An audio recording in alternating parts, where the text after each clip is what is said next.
when we see a team really in sync, we recognize the beauty of the game. I think the challenge is to move away from we, they to an us. What are we doing? As you grow in complexity, as you grow in size, you have to put systems in place. Bob, thank you for being here. We have, of course, with us Robert Hotz, who is the Vice President Senior Consultant at American City Bureau, and he's presenting in the Flash Class series coming up tomorrow that is on strengthening board executive and staff collaboration and coordination ahead of a campaign. It's again Thursday, January 23rd at 3 p.m. and recorded. Thank you so much for doing that session, Bob, and thank you for giving us a preview today. Oh, glad to be here. Thanks, Jay. Can you give us kind of a window on what you'll be talking about? Well, in my experience in not only consulting, but as serving in the role of a president of a private high school, being on a development team, being a trustee at a various institutions, what I've seen from kind of a 360-degree perspective is not only how well things can work when all the parts are working together. I call it when the gears are all lubricated and they're working together. But I've also seen where when those gears get out of sync, when the board, the executive, and the staff, when there are complications, and it could be about communications, it could be about roles, as proper roles, it can be about what is the vision, what is our mission. And so my analogy is that it's like when we watch a game, whether it's a soccer game or a baseball game, when we see a team really in sync, we recognize the beauty of the game. And we also, when we start seeing players break down, plays break down, how frustrating that can be both to the team and to those who are watching. Right. And so the idea is to get all those people, all those players back on the same wavelength, back on the same team, doing the same thing, making sure there's the same goal. Getting people to work that way involves a whole bunch of layers of coaching in sports. Is that true in our world as well? It's a great, yes, it needs a lot of coaching. But the funny part is, who's the referee? Who's going to call the foul? And who's going to be the umpire? And I think that that's kind of an interesting question. Yeah.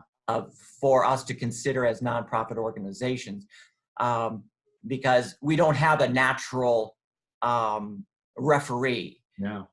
But in the webinar for tomorrow, I do focus on fortunate or the unfortunate, depends on if you're the chief executive, of the role of the chief executive in making sure that those parts are working together, because the chief executive, like it or not, is the person who is negotiating board and staff. You know, it's funny because even that CEO title sometimes is fraught with difficulty.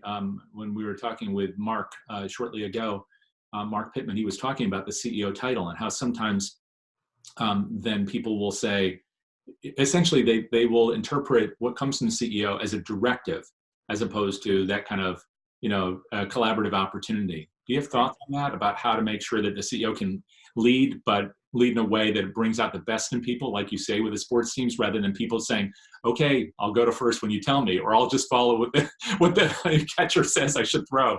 Yeah. Now that's a very good question, and I'd be interested in exploring that piece all by itself. But that chief executive or the president or the executive director, I think what is fundamental to that role is to receive from the board the mandate, the mission, and hopefully some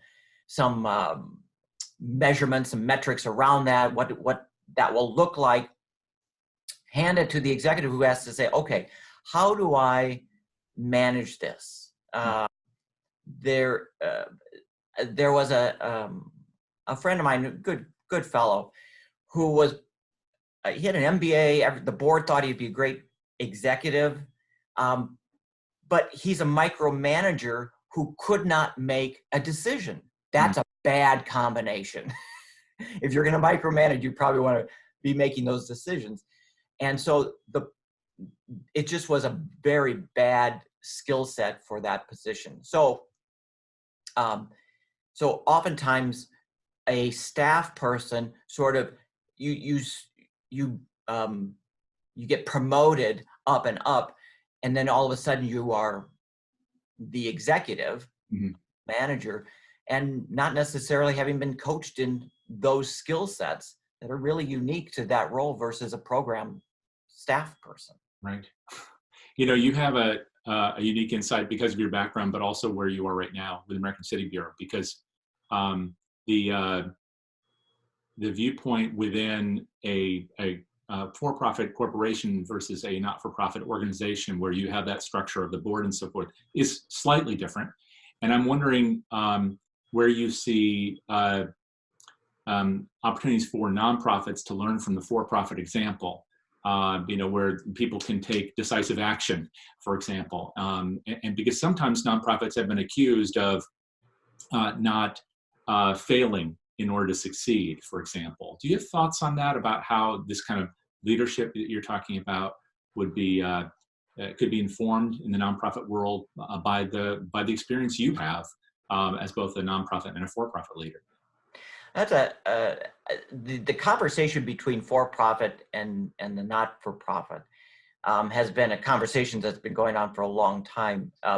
In fact, the for-profit world kind of borrowed all that language of mission and vision, right, and began to use that, whereas the nonprofit was probably a bit more reticent to take the business model, and I've often heard, we're not a business. And I think there's been a lot of challenges to that, because I think the corporate model, which can be seen as heartless or bottom line only, it doesn't apply. And I think that that's true. I think what we can learn is clear roles, clear communication.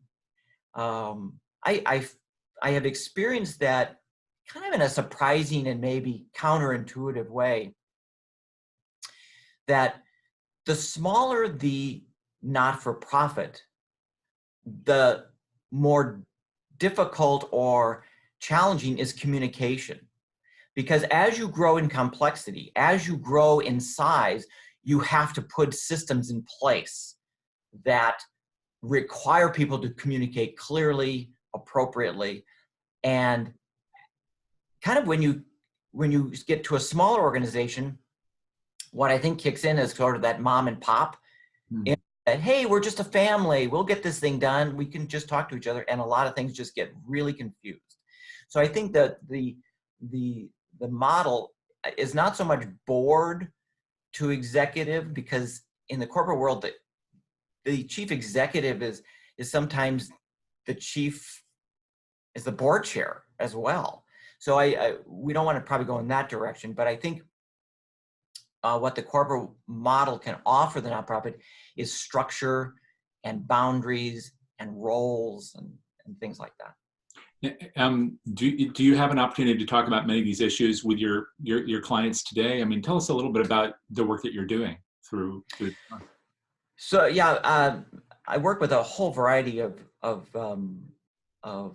clients, and some are schools, some are faith-based, which allows a whole nother layer of language that maybe a YMCA or a museum or a hospital might not have it if it's not affiliated with a church or a religious community. But what I find is probably a little bit of us, them, we, they. language. And it's, you know, the board saying, what's that staff doing? And what are they doing? And the staff saying, what does the board know about what we do? And so, and sometimes again, the executive gets caught in the middle of that and has to negotiate, where I think the challenge is to move away from we, they, to an us. What are we doing? And then what is my role? What do I contribute to what we are doing? And so, I'm working with a couple of private high schools, museum, religious order of men and women religious, a school for teaching really little kids who are deaf and have language disorders, how to speak and to hear. I love what I get to do. I'm an educator by heart. I'm not in the classroom. I was. The world is a safer place without me in the classroom. But I love education because we all, even as human beings and as organizations, we know we can be better. We just need help getting there. And I think that I get to do some of that coaching. Well, I know you'll give us a window on some of that through your session. So thank you so much for giving us kind of a preview, but also a window into what's some of the things driving you. But if people want to learn more about your work right there, how can they find you? Can you tell us? Go to the name of our firm is American City Bureau Inc. and our website is acb-inc.com. Don't forget the INC because otherwise it takes you someplace else. Yeah. Yes, maybe it's the latest season at ABC. I don't know, but the thing you want is obviously ABC-Inc. So ACB. Excuse me. That's all right. We get there all the time.